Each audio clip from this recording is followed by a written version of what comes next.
Hi guys, ಎಲ್ಲರೂ ಹೇಗಿದ್ದೀರಾ? ನಾನಿವತ್ತು ಹೇರ್ ಆಯಿಲ್ ಅಪ್ಲೈ ಮಾಡ್ತಿದ್ದೇನೆ ತಲೆಗೆ. ಯಾವ ಆಯಿಲ್ ಅಪ್ಲೈ ಮಾಡ್ತೇನೆ ಅಂತ ನಿಮಗೂ ತೋರಿಸ್ತೇನೆ. ಇದು ಹೇರ್ ಆಯಿಲ್. ಇದು ನನ್ನ ಅಮ್ಮ ಮನೆಯಲ್ಲೇ ಮಾಡಿ ನನಗೆ ಕಳಿಸಿರೋ ಆಯಿಲ್.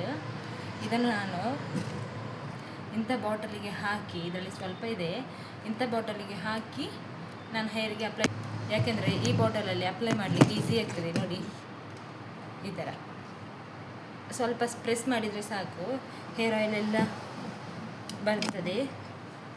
ಸೊ ಅಪ್ಲೈ ಮಾಡುವ. ಇದನ್ನು ಹೇಗೆ ಮಾಡಿರೋದು ಅಂತ ನಿಮಗೆ ರೆಮಿಡಿ ಬೇಕಿದ್ದರೆ ಹೇಳಿ.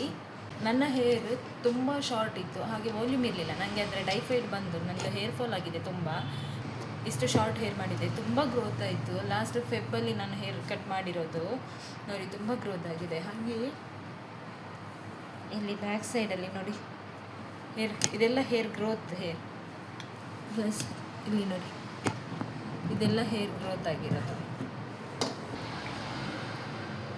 ಈ ಹೇರ್ ಆಯಿಲ್ ಈ ದೊಡ್ಡ ಬಾಟಲಿಗೆ ಹಾಕಿ ನಾನು ಸಣ್ಣ ಬಾಟಲಿಗೆ ಹಾಕೋದು.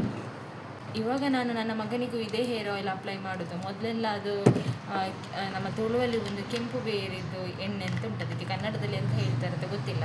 ಬಟ್ ಇವಾಗ ನಾನು ಇದೇ ಹೇರ್ ಆಯಿಲ್ ಅಪ್ಲೈ ಮಾಡೋದು. ಆ ಕಡೆ ನೀಟಾಗಿ ಅಪ್ಲೈ ಮಾಡಬೇಕು.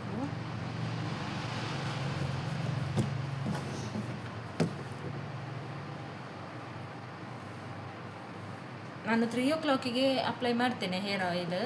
6:30 ಹಾಗೆ ಸ್ನಾನ ಮಾಡ್ತೇನೆ. ಆಗ ಅದು ತುಂಬ ಚೆನ್ನಾಗಿ ಅಬ್ಸರ್ವ್ ಮಾಡ್ತದೆ. ಮತ್ತು ನಾನು ಯೂಸ್ ಮಾಡೋ ಹೇರ್ ಶಾಂಪು ಮತ್ತು ಕಂಡೀಷ್ನರ್ ಹೇರ್ ಫಾಲ್ ರೆಸ್ಕ್ಯೂ. ನಾನಂದರೆ 3 ಇಯರ್ಸಿಂದ ಹೇರಿಗೆ ಯಾವುದೂ ಟ್ರೀಟ್ಮೆಂಟ್ ತಗೊಳ್ಳಿಲ್ಲ. ಸ್ಟ್ರೈಟ್ನಿಂಗ್, ಸ್ಮೂತ್ನಿಂಗು ಯಾವುದೂ ಹೇರ್ ಟ್ರೀಟ್ಮೆಂಟ್ ತಗೊಳ್ಳಿಲ್ಲ. ಬರೀ ಹೇರ್ ಕಟ್ ಮಾಡಿಸ್ತಿದ್ದೇನೆ ಇಯರ್ಲಿ ಒನ್ಸ್. ಆಯಿಲ್ ತುಂಬ ಆಯಿಲ್ ಅಪ್ಲೈ ಮಾಡ್ತೇನೆ.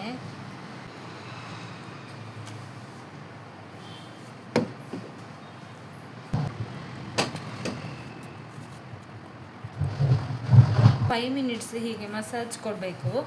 ಮತ್ತು ನಾನು ವಾರದಲ್ಲಿ 3 times ಆಯಿಲ್ ಅಪ್ಲೈ ಮಾಡಲಿಕ್ಕೆ ಟ್ರೈ ಮಾಡ್ತೇನೆ. ಆಗಲಿಲ್ಲ ಅಂದರೆ ಅಟ್ಲೀಸ್ಟ್ ವಾರದಲ್ಲಿ ಒಂದು ಸಲ ಆಯಿಲ್ ಅಪ್ಲೈ ಮಾಡೇ ಮಾಡ್ತೇನೆ. ಇಲ್ಲಾಂದರೆ ನನಗೆ ಹೇರ್ ಡ್ರೈ ಫೀಲ್ ಆಗ್ತದೆ ಮತ್ತು ನನಗೆ ಕಂಫರ್ಟೇಬಲ್ ಆಗೋದಿಲ್ಲ.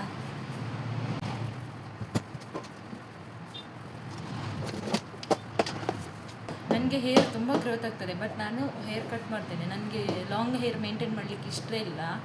ಮೇಂಟೈನ್ ಮಾಡಲಿಕ್ಕೂ ಕಷ್ಟ, ಮತ್ತು ನನಗೆ ಲಾಂಗ್ ಹೇರ್ ಇಷ್ಟವೂ ಇಲ್ಲ. ನನಗೆ ಶಾರ್ಟ್ ಹೇರಲ್ಲೇ ನಾನು ಸ್ಟೈಲ್ ಮಾಡ್ತಾ ಇದ್ದೇನೆ. ನೋಡಿ, ಫುಲ್ ಹೇರ್ ಆಯಿಲ್ ಆಗಿದೆ. ನೀವು ಕೂಡ ಹೇರ್ ಆಯಿಲ್ ಅಪ್ಲೈ ಮಾಡಿ ಹೇರ್ನ ಮೇಂಟೈನ್ ಮಾಡಿ. Thank you.